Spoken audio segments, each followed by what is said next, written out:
ज्ञान दिल्याने ज्ञान वाढते, ज्ञान दिल्याने ज्ञान वाढते, त्या ज्ञानाचे मंदिर हे सत्य शिवा होणं सुंदर हे. सुंदर अशा दरेकरवाडी प्रशालेतील गुरुजनांना वंदन करून तुम्हा विद्यार्थी बालमित्रांना ज्ञानेश्वर मिटगुलेचा मनापासून मनपूर्वक नमस्कार. मुलांनो, मानव जीवनामध्ये दोनच प्रकारे मोठा होऊ शकतो. किती प्रकारे? एक तर शिकून आणि दुसरं सवरून. बघा, एखादा म्हातारा माणूस म्हणतो अरे पुढं काहीतरी इकडे तिकडे भटकतोच, अभ्यास कर. शिकून सवरून काहीतरी मोठा बन. शिकून म्हणजे शिक्षण आणि सवरून म्हणजे सवरून. सकारात्मक अर्थाचे जेवढे शब्द सत्य, सदाचार, संयम, सुविचार प्रत्येक संतांच्या विचारामध्ये माणसाचं जीवन बदलण्याचं सामर्थ्य असतं. एक चांगला विचार घेऊन जगण्याचा, वागण्याचा प्रयत्न केला तर तुमच्यातला प्रत्येक जण मोठा होऊ शकतो. हा विश्वास देण्यासाठी वारकरी साहित्य परिषदेतर्फे मी तुमच्या समोर हजर आहे. बऱ्याच वेळा मुलांना असं वाटतं अरे मी गरीबाचा, मी कमी हुशार, मी बुटका, मी लुकडा, मी काळा, मी कसा मोठा होणार? तुमच्यातला प्रत्येक जण मोठा होणार. बुटकाही मोठा होणार आणि काळाही मोठा होणार. मला सांगा, भारताच्या राष्ट्रपती त्यांचं नाव माहित आहे काय? द्रौपदी मुर्मू. त्यांचा कलर कसा आहे? बरं आहे का? कोणत्या जाती जन्मल्या? आदिवासी समाजात जन्मलेली एक मुलगी वयाच्या 6व्या-7व्या वर्षी आई वडील खादानी काढले गेले, अनाथ आश्रमात शिकली आणि इतकं मन लावून शिकली. पहिलीपासून मास्टर डिग्री पर्यंत तिचा पहिला नंबर होता आणि मास्टर डिग्रीच्या नंतर तिच्याजवळ 6 डिग्री आहेत. मग तिला राष्ट्रपती बनवलं. ते काय तिची जात पाहून नाही, तिचा कलर पाहून नाही, तिचं टॅलेंट पाहून. तुमच्यातला प्रत्येक जण मोठा होऊ शकतो ते फक्त शिकून आणि सवरून. एकच मार्ग आहे, दुसरा शिकून म्हणजे शिक्षण. क्षणाशक्ती तुमच्या डोक्यावरून जाईल असं काही सांगणार नाही. तुम्हाला लहानपणी एक गोष्ट होती, 2 लहान प्राण्याची शर्यत लागते आणि त्यामध्ये एक जण जिंकतो. कोण जिंकतो? सफळ कोण होता? कासव का जिंकला? थांबला, झोपला नाही, त्याला आळस आला नाही. म्हणजे लहानशा गोष्टीपासून तुम्ही काय शिकायचं? तुम्हाला ही जीवनाची शर्यत जिंकायची असेल तर तुम्ही काय केलं पाहिजे? त्या सशाप्रमाणे झोपलं पाहिजे. त्या कासवाच्या, सशाच्या शर्यतीप्रमाणे, त्या कासवाप्रमाणे नियमित रोजच्या रोज अभ्यास, गृहपाठ, होमवर्क रोजच्या रोज केला तर तुम्ही जीवनाची शर्यत जिंकणार आहात. मला सांगा, तुमच्यातलं मोठं कोणाला व्हायचंय? सगळ्यांना व्हायचंय ना? माणूस जीवनामध्ये दोनच प्रकारे मोठा होऊ शकतो. एक शिकून म्हणजे शिक्षण, त्या कासवाच्या गोष्टीप्रमाणे तुम्ही आळस केला नाही पाहिजे. आणि दुसरी सवरून. सवरून म्हणजे संतांचे विचार, सत्य, सकारात्मक अर्थाचे जेवढे शब्द सत्य, सदाचार, संयम, सुविचार संतांचे विचार. प्रत्येक सकारात्मक शब्दामध्ये माणसाचं जीवन बदलण्याचं सामर्थ्य असतं. एक चांगला विचार घेऊन जगण्याचा, वागण्याचा प्रयत्न केला तुमच्यातला प्रत्येक जण मोठा होऊ शकतो. सकारात्मक म्हणजे संस्कार. मला सांगा, तुम्हाला सगळ्यांना मोठं व्हायचंय ना? 1 मिनिटाचं काम करावं लागतं. 1 मिनिटाचं, रोज 1 मिनिटाचं काम करावं लागेल. 1 मिनिट लागतो. मला सांगा, आपण देवाच्या पाया पडायला किती वेळ लागतो? 1 मिनिट ना? मला सांगा, तुम्ही घरून निघताना तुमची आई वडील आई तुम्हाला डबा करून देते ना? मग घरून निघताना आई वडिलांच्या पाया पडून किती जण येतात हातात का? फक्त 4-5 जण. मला सांगा, आणि देवाच्या पाया पडून किती जण येतात? जास्त जण. ठीक आहे, देवाच्या पाया पडतात त्यांनी सगळ्यांनी पडा, पण तुम्हाला खरंच मोठं व्हायचंय? खरंच मोठं व्हायचंय ना? खरंच मोठं व्हायचंय ना? मग घरून निघताना आई किंवा वडील, घरी निघताना आई किंवा वडील जे घरामध्ये असतील, मी तुम्हाला डबा करून देते, तुमचा आवरून देते. फक्त 1 मिनिट लागतं. तुम्ही आई वडिलांच्या पाया पडा. मग तुम्हाला 8 दिवसामध्ये त्याचा परिणाम कळेल, इफेक्ट कळेल. 8 दिवसानंतर तुमचे आई वडील म्हणतील अरे आमची सोनी किती शहाणी झाली, आमचा मन किती गुणाचा आहे. आणि मग तुम्हाला गुणी बाळांसाठी तुमचे आई वडील रक्ताचं पाणी करतील, हाडाची काळे करतील, घामाच्या धारा गाळतील. मग मला सांगा, 1 मिनिटाचं काम आहे, करणार का सगळे?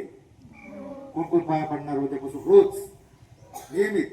बस खाली हात करा. तुमच्यासाठी रक्ताचं पाणी करतील, हाडाची काळे करतील, काबाड कष्ट करून तुम्हाला मोठं घडवतील. आई वडिलांचे आशीर्वाद माणसाला जीवनामध्ये मोठं होण्यासाठी माणसाच्या पाठीमागे असावे लागतात. आई वडिलांचे, थोड्या मोठ्यांचे, साधू संतांचे आशीर्वाद. जगामध्ये आईपेक्षा जीवनामध्ये तुमचे 3 गुरु आहेत. 3 गुरुपैकी पहिला गुरु आई असते, दुसरा गुरु शिक्षक, तिसरा गुरु आध्यात्मिक गुरु. आता त्या गुरुपर्यंत तुम्ही कधी पोहोचाल माहित नाही, पण तुमचा पहिला गुरु असतो. तो पहिला गुरु काय झालाय? तुमच्या घरामध्ये बाळ रडत असताना आई काय करते? काय करते नेमकं? खोडं देते का हातामध्ये खुळखुळा देते का? गांगाय गाते का की बाळा जो जो रे म्हणते का? असं म्हणते. चांगलं आहे, असं म्हणत असेल तर चांगलं आहे. पण मला वाटतं, मला सांगा खरोखर तुमच्या घरातलं लहान बाळ रडत असलं आई काय करते? खरं सांगा. मोबाईल चालू करून त्याच्या हातात देते ना. उद्यापासून तुमच्या आईला सांगा, आई मी तुझ्या पाया पडतो, तुमचा पाठला का तुमचं जे लहान बाळ आहे ना त्या मोबाईलच्या आवरणं, मोबाईलची लाइटिंग एवढी इफेक्टिव्ह असते आणि त्या लहान मुलांच्या डोळ्याची आवरणं एवढी नाजूक असतात. आपल्या सणसवाडीतलं एक तुम्हाला नाव सांगत नाही, पण दरेकरांच्या आणि भोसुऱ्याच्या 2 मुलांचे कान मध्ये झालेत. 7वीतलं मुलग सर 18 लाख खर्च झालाय, पोरगा अजून बरं झालं नाही. तुमचा लहान घरातलं तुमचा पाठला का तुमचा लहान भाऊ लहान बाळ बलवान व्हायचं असेल ते तुमची पाठराखण करणार आहे, तर उद्यापासून तुमच्या आईला सांगा त्याच्या हातामध्ये मोबाईल देऊ नका. त्याला बाहेर घेऊन जा, खुळखुळा दाखवा, कावळा दाखवा, चिमणी दाखवा, देवळात घेऊन जा, बाहेर खेळायला शिका, पण मुलाच्या हातामध्ये मोबाईल देऊ नका.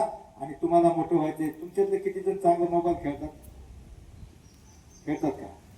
मोबाईल टीव्ही तुम्हाला मोठं व्हायचं असेल तर तुमचे काही बघा, तुमच्या आतले शत्रू आळस कंटाळा बेफिकिरी त्या कासवाप्रमाणे तुम्ही नियमित केलं पाहिजे. आणि दुसरे तुमचे शत्रू आहेत आळस कंटाळा बेफिकिरी आतले, यांना बाहेर काढा. आणि त्यापेक्षा भयंकर डेंजर महाविघातक असे काही तुमचे जानी दुश्मन आहेत. जानी दुश्मन म्हणजे जीवापेक्षा प्रिय, तुम्हाला फार आवडतात परंतु आयुष्यामध्ये ते तुम्हाला मोठं होऊन देणार नाहीत. असे जीवापेक्षा प्रिय जानी दुश्मन कोणते कोणते आहेत तुमची माहिती आहे का तुम्हाला? नाही माहिती? माहिती आहे. तू रात्रीचे 8 ते 8:30 त्याच्या पुढे टूळ बघत असते आणि म्हणते तुझ्या जीवर रंगला. मोबाईल टीव्ही बघता का? नाही बघता ना? टीव्ही नाही बघत ना? नसर बघत तर चांगलं आहे, पण बघत असाल तर बघू नका. एखादी मालिका नक्की बघा कोणती, पण टीव्हीतल्या मालिकामध्ये काय असतं मॅडम? ह्या बाईनं त्या बाईची खोडी कशी करायची आणि तिनं कुरघोडी कळी कशा लावायच्या, घर कसं फोडायचं, यापेक्षा वेगळं त्या मालिकेमध्ये काही नसतं. म्हणून टीव्ही मध्ये बघू नका. आई वडिलांना मदत करा. शेतकऱ्याची मुलं हात बाहेर जाऊन थोडं घास कापून आणा, बाईला पुढे काढा, शेण काढा, बाहेरची सफाई करा, पण टीव्ही मध्ये बिलकुल जाऊ नका. कारण संसाराचं किंवा आयुष्याचं वाटोळं होणार आहे ते फक्त टीव्ही मुळे होणार आहे. एखादी चांगली मालिका नक्की बघा. कोणती मालिका होती चांगली बघण्याजोगी? स्वराज्य रक्षक संभाजी पाहिलं का? देव धर्मान देशासाठी प्राण घेतले हाती, सुरामी सरदार आम्हाला काय कुणाची भीती, जगून मरावं मरून जगावं हेच आम्हाला ठावं. 39 दिवस आमच्या राजाचं त्या औरंगजेबानं हाल हाल करून मारलं, पण त्या औरंगजेबाचं कुठे भारतात थडगई नाही. पण आमच्या राजांची प्रत्येक कार्यक्रमामध्ये जयघोष होतो, जयंती पुण्यतिथी साजरी होते. का? दुसऱ्यासाठी जगला तो जगला, समाजासाठी देशासाठी मेला तोही जगला. म्हणून तुम्ही टीव्ही पासून दूर राहा.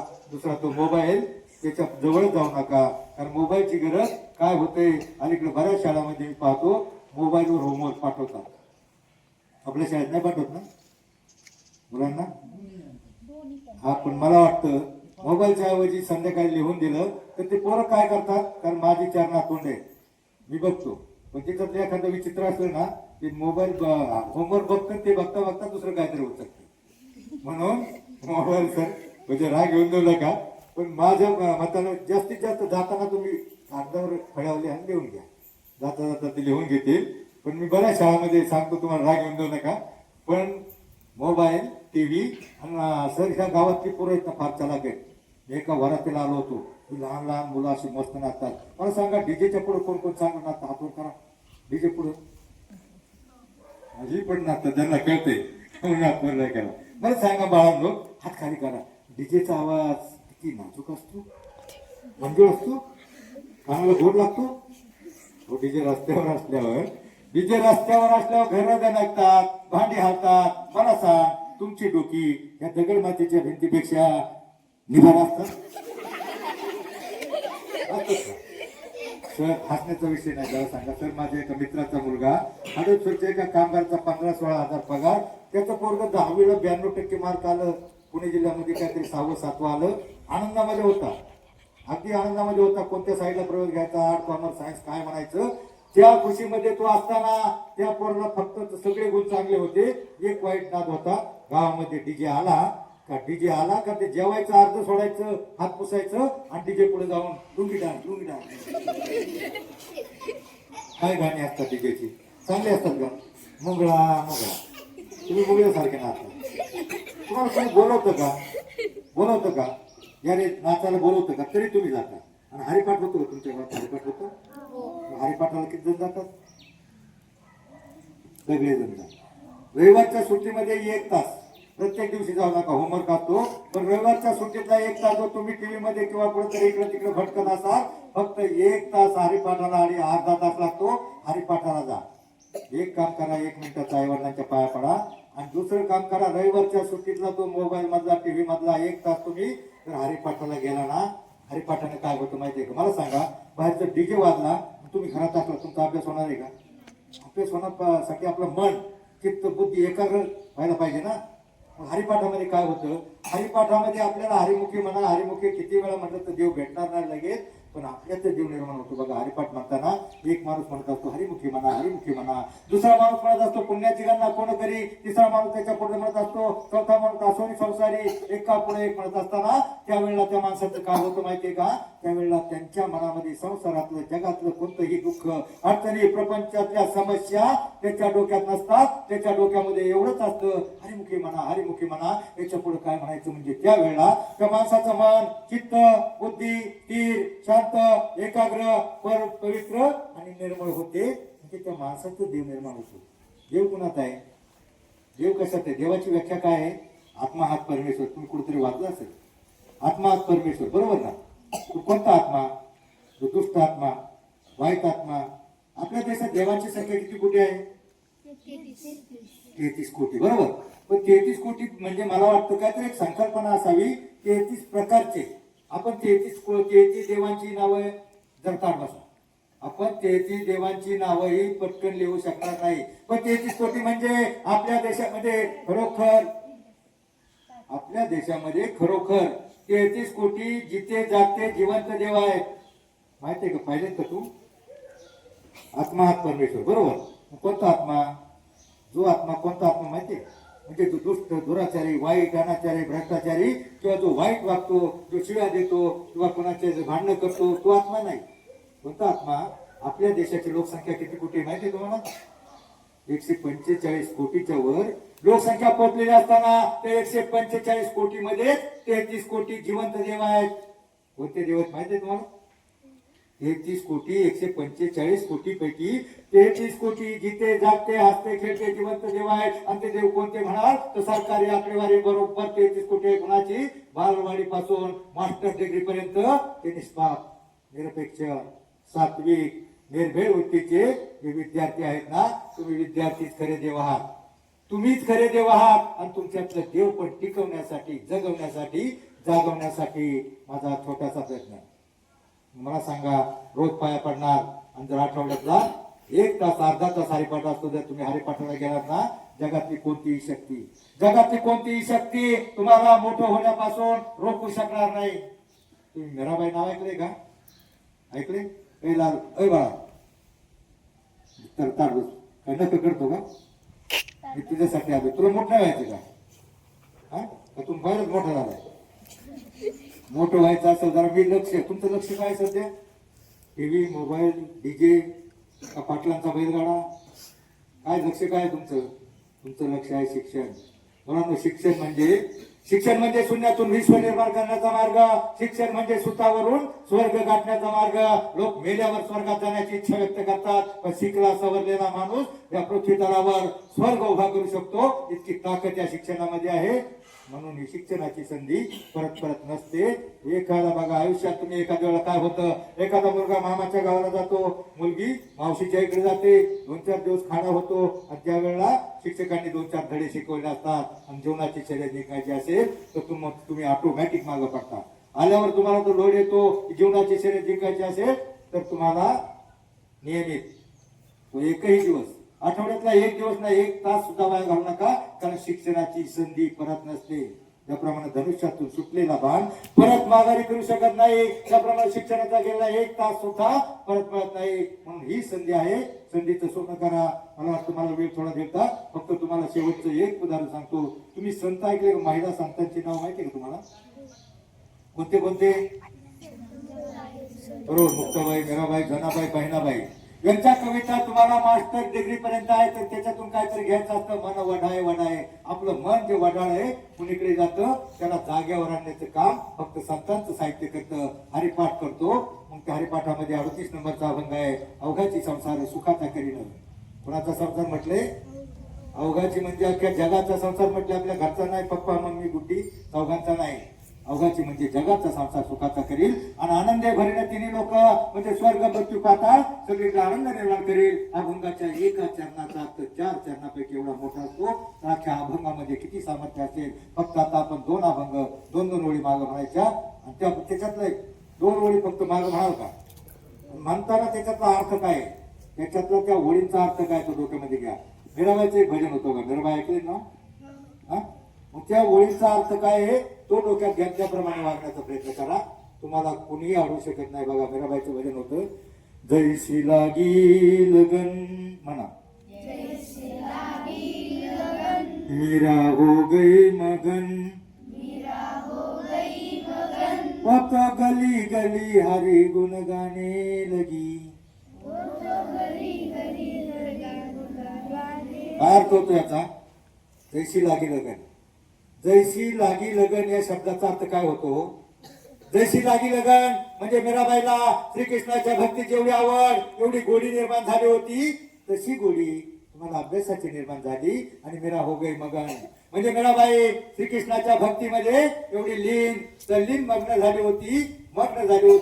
तसे जर तुम्ही अभ्यासामध्ये मग्न झाला तर जगातली कोणतीही शक्ती अगदी चीन पाकिस्तान सुद्धा तुम्हाला मोठं होण्यापासून रोखू शकणार नाही. असं होणार आहे का? एखादा चीनचा सैनिक पाकिस्तानचा आतंकवादी आणि म्हणले भाड्या घालू का गोळ्या म्हणणार आहे का? लय अभ्यास करून कॅप्टन होऊ नको, कलेक्टर होऊ नको म्हणणार आहे का कोणी? मग तुम्हाला फक्त त्या मीराबाईच्या भजनाप्रमाणे तुमचं मन फक्त त्याच्यामध्ये मग्न झालं पाहिजे, लीन झालं पाहिजे, तल्लीन झालं पाहिजे. आणि दुसरं सावता महाराज नाव ऐकले की? सावता महाराज कोण होते? सावता महाराजांचा एक अभंग होता, बस मला वेळ थोडा देता.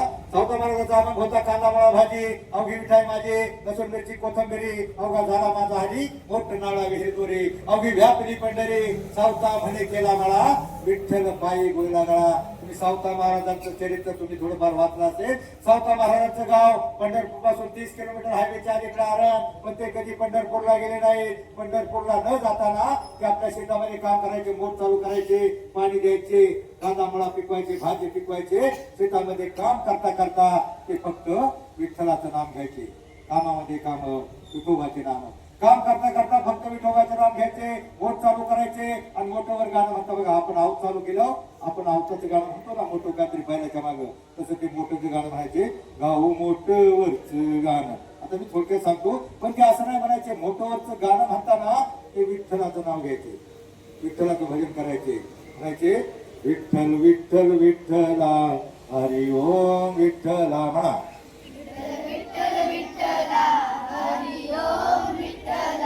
विठ्ठल विठ्ठल विठ्ठला हरि ओम विठ्ठला.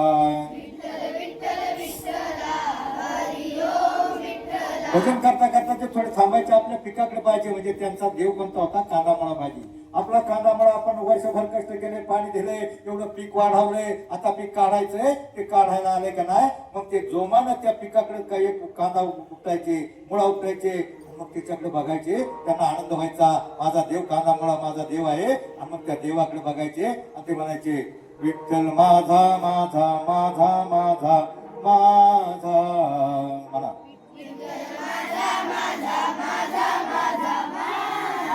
विठ्ठल माझा मी विठ्ठलाचा,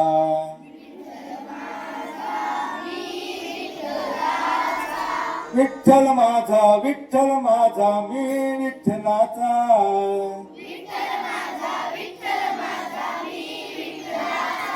विठ्ठल माझा माझा माझा माझा माझा.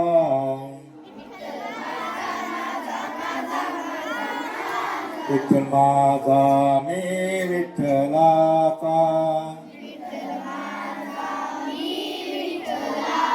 मला सांगा मुलांनो, सावता महाराजांनी आपला देव कशामध्ये पाहिला?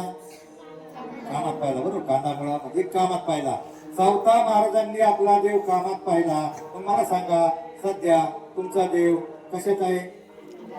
टीव्हीत? टीव्हीत आहे का? डीजेत नाही ना? मला मी मगाशी सांगायचं राहिलो सर, तो मुलगा 92% मुलगा, तो डीजे मुळे डीजे पुढे कोण कोण नाचते नीट आहे का? डीजे पुढे कोण कोण नाचते त्या नीट आहे का? 92% मुलगा. बाकीची पोरं ऍडमिशनला घ्यायला परत होती, त्यावेळेला तो 2-3 वर्ष सारखा डीजे पुढे नाचून त्याच्या डोक्याच्या मागच्या बाजूला गाठ आली, मेंदूला गाठ आली, चक्कर येऊन पडला. बापाने उचलला आणि नामदार हॉस्पिटलमध्ये गेला. तिथे नेल्यावर फोटोग्राफी, स्कॅनिंग, MRI चाचण्या केल्या. डॉक्टरने सांगितलं या डीजेच्या आवाजामुळे त्याच्या मागच्या बाजूला मेंदूला गाठ आली, गाठ, आणि ही गाठ काढावा लागेल, त्याचं ऑपरेशन करावं लागेल. ऑपरेशनचा खर्च सांगितला फक्त 15 ते 20 लाख रुपये. आता मला सांगा, 15 ते 20 लाख कोणाकडे असतात का घरी? शिक्षकांकडे नसतात, तर कामगाराचा मुलगा कोणाकडे नसतात. बाप एकुलता एक हुशार मुलगा, मरणार मरतो किंवा काय, बाप हैराण झाला, कोण देणार पैसे? ऐन वेळेला थोडीशी जमीन होती, थोडी जमीन होती, 50-60 लाखाची जमीन 20 लाखाला विकली. आडल्या वेळेला विकली, मुलाचं ऑपरेशन झालं, मुलगा जगला. मला सांगा, तुमच्या घरी जमीन आहे का? आहे ना? हा, मग नाच आहे ना, नाचायचं का? 50-60 लाखाची जमीन 20 लाखाला विकली, मुलाचं ऑपरेशन झालं, मुलगा जगला. परंतु मुलांनो, तो संपूर्णपणे बरा झाला नाही. मेंदूपासून ज्या बाजूला कानापर्यंत, डोळ्यापर्यंत सगळ्या बाजूला रक्तवाहिन्या असतात ना, त्यातल्या 1-2 रक्तवाहिन्या जॉईन झाल्या नाही, आणि मग त्याचा मृत्यूभ्रंश झाला. मृत्यूभ्रंश म्हणजे त्याला अर्ध आठवतं, अर्ध आठवत नाही. बाप आठवला तर आई आठवते, आई आठवला तर बाप आठवत नाही. मात्र त्याला एक नक्की आठवतं. काय नक्की आठवतं? काय? डीजे सारखं पुढे धडामकडी वाजलं का ते उठून गोदाडं फेकाटून देतं, उड्या मारायला लागतं आणि म्हणतं आता माझी सटकली. बघा, याचं सटकली पाठ आहे, पण आगन पाठ नाही. मला सांगा, तुम्ही आता सगळे मला मोठं व्हायचे म्हणलं ना, मला सांगा, तुमचं मोठं व्हायचं असेल तर एखाद्या मेंदूची, डोळ्याची, कानाची, शरीराची एखादी नस सटकली, तुम्हाला काय आठवलं नाही, तुम्हाला काय दिसलं नाही, तुम्ही मोठी होणार आहे का? म्हणून मोबाईल, टीव्ही, डीजेच्या जवळ सुद्धा जाऊ नका. दररोज आईवडिलांच्या पाया पडा आणि आठवड्यातला रविवारचा अर्धा तास हरिपाठाला जा. हरिपाठातले 2 अभंग डोक्यामध्ये घ्या. अवघाची संसार सुखाचा करीन, आणि सावता महाराजांचा अभंग कांदा मुळा भाजी. म्हणजे आपल्या कामाला वाट्याला जे काम आले ते प्रामाणिकपणे करणं, म्हणजे तुमच्या वाट्याला आलेला अभ्यास रोजच्या रोज करणं आणि शिकून सवरून मोठं होणं, हा एकच मार्ग तुमच्या समोर आहे. फक्त आता मला वाटतं वेळ झालेला आहे, थोडंसं मागं म्हणा का 2 ओळी. पण बघा, डीजेच्या ऑर्केस्ट्राची, सिनेमाची गाणी एकच वर्षी येतात, दुसऱ्या वर्षी गायब होतात. आणि सांगा, दुसऱ्या वर्षी ती शांताबाई दिसली का? नाही दिसला. मग आला बाबूराव, तो दिसला का? मग आवाज वाढव डीजे, दिसला का? पण संतांचे अभंग आज प्रत्येक गावामध्ये, गावोगावी, देवळामध्ये भजन, कीर्तन, हरिपाठ, परिपाठ, काकडा गायले जातात. ते ताजे तवाने वाटतात. विश्वाच्या अंतापर्यंत आपल्याला तारण नेण्यासाठी अभंग. मुलांनो, अभंग या शब्दाचा अर्थ असा आहे, त्याच्या आयुष्यामध्ये 2-5 अभंग पाठ असतील, त्याचं जीवन कधीच भंग होणार नाही. म्हणून जरा 2 मिनिटं फक्त मागं म्हणा, आणि मग अभंगाच्या चाली. अभंगामध्ये फक्त अभंग नाही, त्यामध्ये पदे, दोहे, ओव्या, श्लोक, गवळण, भारूड, कबीर महाराजांचे दोहे, याच्या चाली, याचा अर्थ एवढा चांगला असतो. पण तुमच्या पिढीच्या कानावर पडत नाही. तुमच्या कानावर डीजे पडला तर तुम्ही तिकडे उधळता. फक्त हरिपाठाला जाऊन बघा, त्या हरिपाठातून तुमचा संस्कारामध्ये प्रवेश होईल. मग 2 ओळी फक्त मागे म्हणा. कानडा राजा पंढरीचा, वेद नाही कळला नाही, अंत पार ज्याचा. तुम्हाला कोणतं गाणं पाहिजे? तुम्हाला कसलं चालू पाहिजे? मला कळलं. तुम्हाला डीजेचं चालू पाहिजे, बरोबर ना? छुन्नुक छुन्नुक टाळ वाजवी, पाटामधलं पाणी. हे गाणं तुम्हाला पाहिजे ना? बघू. विठ्ठल विठ्ठल विठ्ठला हरी ओम विठ्ठला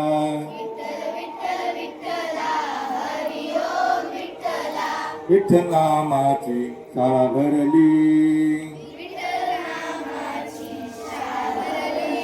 विठ्ठल विठ्ठल जय हरी विठ्ठल टाळ्या वाजवा बघा जोराने टाळ्या वाजवा बरं का जोराने टाळ्या वाजवा जोराने विठ्ठल म्हणा मी तुम्हाला शास्त्रीय काळ सांगतो काय होतंय जर 40-30 वर्षाच्या माणसाला अटॅक येतो तो काय येतो तर त्यांच्या 1-2 रक्तवाहिन्या कुठल्या तरी प्रायव्हेट होत नाही ज्यांनी व्यायाम केला नाही घरची कामं केली नाही आळस केला किंवा धावपळ केली नाही आणि नुसता बसून राहिला टीव्ही पुढे त्याला 30-40 वर्षाला अटॅक येतो एखादी रक्तवाहिनी प्रवाहित होत नाही तुम्ही जर विठ्ठल 5 मिनिटं फक्त म्हणणार टाळ्या जर वाजवल्या फक्त 5 मिनिटांमध्ये तुमच्या सगळ्या रक्तवाहिन्या बघा विठ्ठल विठ्ठल विठ्ठल हरी ओम विठ्ठला विठ्ठल विठ्ठल विठ्ठला हरी ओम विठ्ठला विठ्ठल विठ्ठल विठ्ठला हरी ओम विठ्ठला विठ्ठल विठ्ठल जय हरी विठ्ठल विठ्ठल विठ्ठल जय हरी विठ्ठल विठ्ठल विठ्ठल जय हरी विठ्ठल विठ्ठल विठ्ठल विठ्ठल विठ्ठल आता त्यांनी खरोखर थोड्या जोरात टाळ्या वाजवल्या त्याच्या हाताला झिंजे झाल्या का नाही झाले ना याचं कारण सांगतो झिंजीने हाताला झाल्या आणि विठ्ठल विठ्ठल या शब्दाचा उच्चार केला आपल्या अंतकरणापासून ते सगळ्या हृदय फुफ्फुसांना सगळ्या रक्तवाहिन्या प्रवाहित होतात आणि मग हाताला झिंजीने आल्या रक्तवाहिन्या प्रवाहित झाल्या डोक्याच्या केसापासून पायाच्या नखापर्यंत सगळ्या रक्तवाहिन्या प्रवाहित होतात आणि मग त्या मुलाला आयुष्यामध्ये बीपी शुगर रक्तदाब मधुमेह कोलेस्ट्रॉल चरबी अटॅक येणारच नाही म्हातारपणी एखादा रोग झाला तर 15-20 लाख खर्च होतो आपल्याकडे नसतात पण आतापासून सावध व्हा व्यायाम करा सफाई करा भागदौड करा परंतु बसून टीव्ही पुढं किंवा इतर फालतू टाइम घालू नका बस आयुष्यामध्ये मला वाटतं वेळ संपलेला आहे आयुष्यामध्ये शिका इतकं डिग्र्या कमी पडतील जगा इतकं आयुष्य कमी पडेल दौडा असे कम नशिबाचा फासा निखरून पडेल परंतु मुलांनो प्रयत्न इतका करा अभ्यास इतका करा त्या विठ्ठलाला पांडुरंगाला त्या देवांना तुम्हाला देणं भागत पडेल जय हिंद जय महाराष्ट्र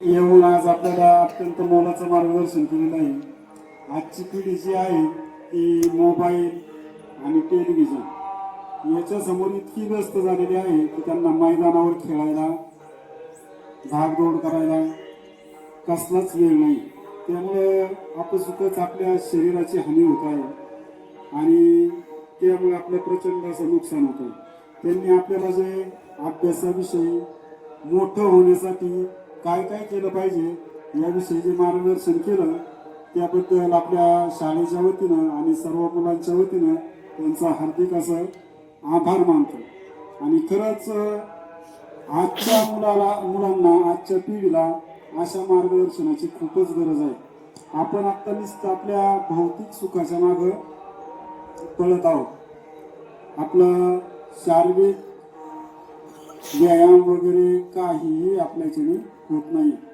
ज्याप्रमाणे लहान मुलांचं त्याचप्रमाणे मोठ्या माणसांचं सुद्धा झालेलं आहे घरामध्ये मोबाईलमुळं कुटुंबातील संवाद कमी झालेला आहे टीव्हीमुळं कुटुंबातील संवाद कमी झालेला आहे आणि या कमी झालेल्या संवादामुळे आपली जी कुटुंब व्यवस्था आहे त्या कुटुंब व्यवस्थेला निश्चितच खूप मोठा धोका निर्माण झालेला आहे आपली जी संत परंपरा आहे संतांनी रचलेले जे अभंग आहेत त्याची आपल्याला अत्यंत छान अशी माहिती सरांनी दिली आपणही सर्वजण आता यापुढे मोबाईल टीव्ही यांचा नाद न करता जसं सरांनी सांगितलं की फक्त आता आपलं काम एकच आहे अभ्यास करणे एकच अभ्यास करणे डीजे पुढे नाचायचं नाही मोबाईलमध्ये गुंतायचं नाही टीव्ही पुढे बसायचं नाही आणि जो आपला वेळ आहे तो आपला वेळ एकतर अभ्यास आणि अभ्यास झाल्यानंतर मैदानी खेळ या दोनच गोष्टींना आपला वेळ द्यायचा जर तुम्हाला मोठं व्हायचं असेल तर तुम्हाला हेच केलं पाहिजे. आपल्याला जे सरांनी मार्गदर्शन केलं त्याबद्दल मी सरांचं पुन्हा एकदा शाळेच्या वतीनं आणि आपणा सर्वांच्या वतीनं हार्दिक असं आभार व्यक्त करतो. आणि सर्व मुलांच्या वतीनं एक शब्द देऊ का तुमच्या वतीनं एक शब्द, की आम्ही मोबाईल पाहणार आणि रोज सकाळी उठल्यानंतर व्यायाम करणार आणि आई वडिलांचं दर्शन घेणार. कळलं? धन्यवाद.